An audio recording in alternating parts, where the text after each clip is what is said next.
हाय अस्सलाम वालेकुम everyone, this is me Sidra and welcome to my YouTube channel. तो आज मैंने अपनी कैबिनेट्स क्लीन करने, ऑर्गेनाइज़ करने और जार्स की फिलिंग करनी है। तो दो चीज़ें आपके पास होनी चाहिए, एक तो ये स्टेपलर और एक सीज़र। ये आपको बहुत ज़्यादा हेल्प आउट करता है।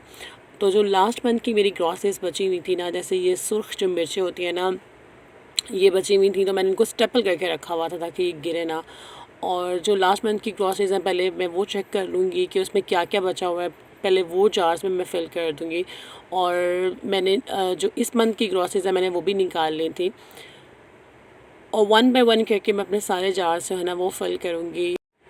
और मैं हर 15 दिन के बाद आफ्टर एवरी 2 वीक्स में चेक कर लेती हूँ कि मेरे जार्स जो है ना वो कितने एम्प्टी हो रहे हैं। खैर सारे तो नहीं हो रहे होते, लेकिन कुछ कुछ स्पेस बन रही होती है। तो मैं हर 2 हफ्ते के बाद क्या करती हूँ, फिर मैं एक ही दिन जो है ना वो सारे जार्स की फिलिंग करती हूँ, चाहे जिसमें जितनी भी स्पेस हो। और ये सुर्ख मिर्चें जो है ना वो थी कुटी हुई, और ये पिसी हुई, ये भी लास्ट मंथ की बची हुई थी। तो पहले लास्ट मंथ की ग्रॉसरीज यूज़ कर लेते हैं, और उसके बाद जो है ना वो फ्रेश जो है वो यूज़ कर लेंगे। और ये होता है कि 2 हफ्ते आपके आराम से निकल जाते हैं, आपका कैबिनेट भी ठीक रहता है। और फिर आप 2 हफ्ते के बाद अपने जार्स फिल करते हैं, तो फिर कैबिनेट क्लीन भी हो जाता है, ऑर्गेनाइज भी हो जाता है, और चीज़ें जो है ना तरतीब से रखी जाती हैं।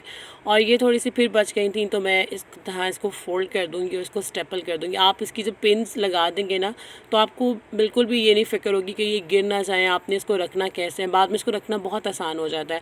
तो इसलिए सिज़र और स्टेपल अपने पास ज़रूर रखें, ताकि आपको ओपन करने में और बाद में इसको जो है ना वो लॉक करने में आसानी हो।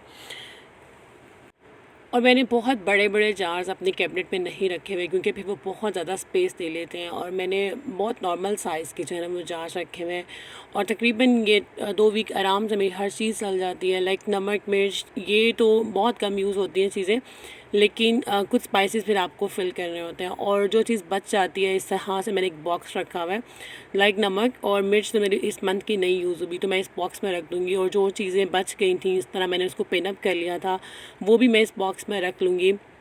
और फिर आपकी सारी चीज़ें एक जगह मैनेज रहती हैं। और जब इनको नेक्स्ट टाइम यूज़ करना होगा तो मुझे कोई परेशानी नहीं होगी इनको ढूंढने में। तो मैं आपको बताती हूँ कि ये था गरम मसाला जो मैंने फिल किया, और ये हल्दी पाउडर, ज़ीरा पाउडर, कुटी हुई लाल मिर्च, और ये मैंने एक बॉक्स में कॉर्नफ्लोर रख लिया था, कसूरी मेथी, और इसमें था नमक, पिसी हुई लाल मिर्च, गरम मसाला जो कि नेशनल का था, और ये पिसा हुआ धनिया पाउडर, ये भी नेशनल का था, और ये काले मिर्च। साथ में मैंने अचार भी फिल कर लिया था। और इस बाल्टी में काफ़ी सारी स्पेस थी। मैंने एक पाउच लिया था, और आई थिंक इसमें जो बड़े वाला हाफ़ kg वाला पाउच, आई थिंक 1 kg वाला पाउच भी आ जाएगा। तो काफ़ी स्पेस थी, आई एम हैप्पी। और साथ में ये बेसन का जार था। मैं सबको जो है ना वो अच्छे से क्लीन कर लूँगी। मैंने वैसे पहले भी क्लीन किया था, और जो न्यू थे उनको तो मैंने खैर एक दफ़ा वॉश करके ड्राई करके फिर यूज़ किया। और मेरी ये जो जार्स है ना, ये इनर लॉक है, आप इसके ऊपर रखें तो इसको लॉक कर दें। और इस तरह के जो जार्स होते हैं ना, वो आपके कैबिनेट में बहुत कम स्पेस लेते हैं, और बहुत ऑर्गेनाइज तरीके से जो है ना आपके कैबिनेट में रख लिए जाते हैं। तो इस तरह से आप इसको 3 करके या 2 करके भी ऊपर से लॉक कर दें और आराम से रखते हैं। तो उसके बाद मैंने अपना सारा कैबिनेट जो है ना वो क्लीन कर लिया था अच्छे से। और अब मैं 1 बाय 1 करके अपने सारे जार्स इसमें ऑर्गेनाइज़ कर दूँगी। और कुछ चीज़ें जो मैंने आपसे नहीं शो की, लाइक उसमें इमली थी और 1-2 और गरम मसाले थे, वो ऑलरेडी थे। और बस मैंने इनको जो है ना वो इस तरह ऑर्गेनाइज़ करके रख दिया। 2 हफ्ते में कर लिया जाए ना, तो आपका कैबिनेट बहुत क्लीन रहता है, ज़रा भी मेसी नहीं होता।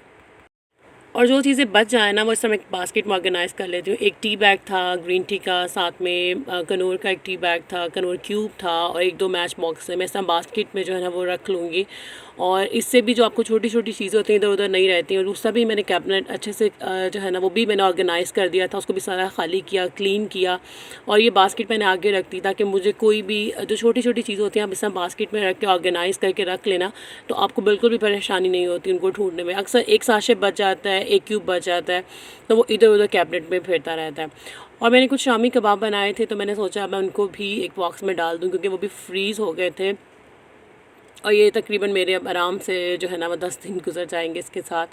और कैबिनेट्स क्लीन करने के बाद, ऑर्गेनाइज़ करने के बाद भी मुझे इस विंडो को सारा क्लीन करना था। इसको मैंने बहुत अच्छे से जो है ना वो क्लीन किया, और मैंने इसमें एक मैट बिछा दिया।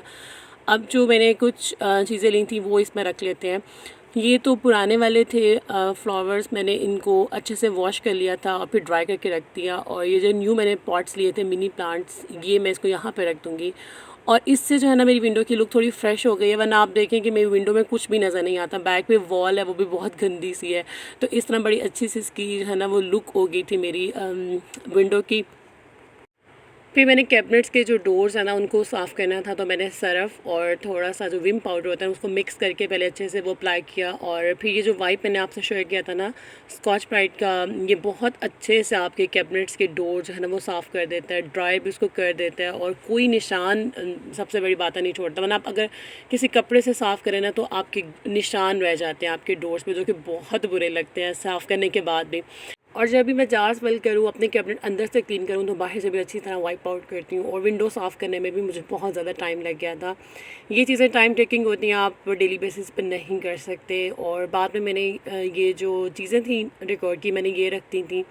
और ये देखिए मेरे किचन थीम के साथ बहुत अच्छी जा रही है। मेरा रेड एंड ब्लैक थीम है ना किचन का, तो ये बहुत अच्छे दोनों मुझे जो है ना वो लग रहे थे पार्ट्स। मैंने इनको इसके ऊपर रख दिया था। अभी तो जो है ना वो लाइट्स का रिफ्लेक्शन आ रहा है, मैं आपको रात में इसका थोड़ा सा लुक दिखाऊंगी। तो ये बड़े खूबसूरत लग रहे थे और मेरा किचन साफ़ सुथरा हो गया था। तो दूसरी तरफ मैंने जो है ना आज बनानी थी रस मलाई, और मैंने रस मलाई का जो दूध है ना वो चूल्हे पे रख दिया था।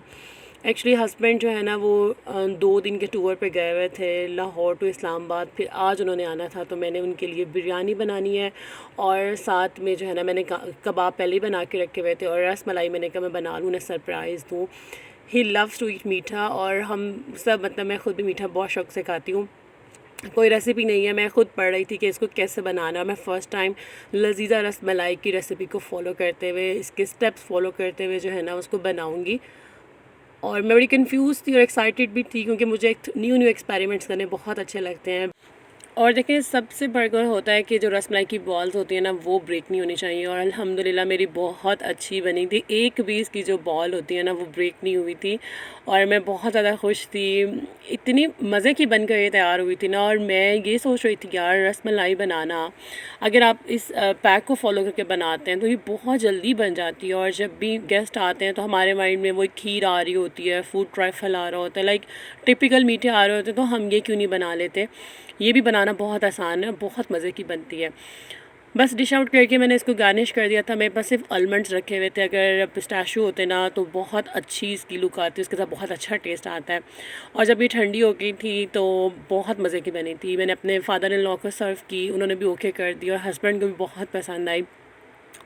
मुझे लगा थोड़ा सा इसमें शायद मीठा तेज़ है, बट अच्छा था। जब ये ठंडी हो गई थी ना तो ये बहुत मज़े की लग रही थी। और मैंने अपने बच्चों को कहा कि आइसक्रीम बनाई है, टेस्ट करें। खैर बहुत शौक़ से वो बैठ गए दोनों के मम्मा ने शायद आइसक्रीम सर्व की है, बट उनको अच्छी नहीं लगी थी। खुबैब ने तो बिल्कुल नहीं खाई थी, फ़ारिस ने फिर थोड़ी सी फिनिश कर ली थी। Khubaib said no mama it's not ice cream. तो खैर बच्चों के साथ इस तरह झूठ बोलने पड़ते हैं उन्हें खिलाने पिलाने के लिए। तो अब रात हो गई थी, तो मैंने रात सोने से पहले एक जो है ना वो आपको लुक दिखानी थी कि रात में देखिए विंडो अच्छी लग रही है, क्योंकि उसमें वॉल नज़र नहीं आ रही। विंडो की लुक रिफ़्रेश हो गई थी और मुझे बर्तन धोते हुए भी बहुत अच्छा फ़ील हो रहा था। एक तो सफाई हो गई थी, कुछ अरसे से ये किचन मेरे पास नहीं था, तो ये काफ़ी गंदा हो रहा था। मैंने इसको बहुत ज़्यादा जो है ना वो साफ़ किया, और माशाल्लाह मेरा किचन बहुत नीट एंड क्लीन हो गया। अब मैंने इस पे काफ़ी ज़्यादा मेहनत की है। मेहनत जब रंग लाती है ना, आपका किचन जब नीट एंड क्लीन हो जाता है तो काम करने का बहुत मज़ा आता है। आप बहुत इंजॉय करते हैं अपने काम को। इंशाल्लाह अपने काउंटर टॉप को जो है ना मैंने उनका मेकओवर करना है। अपना रखें बहुत सारा ख्याल। यही थी आज की video. Thanks for watching. Bye, अल्लाह हाफ़िज़ एंड गुड नाइट।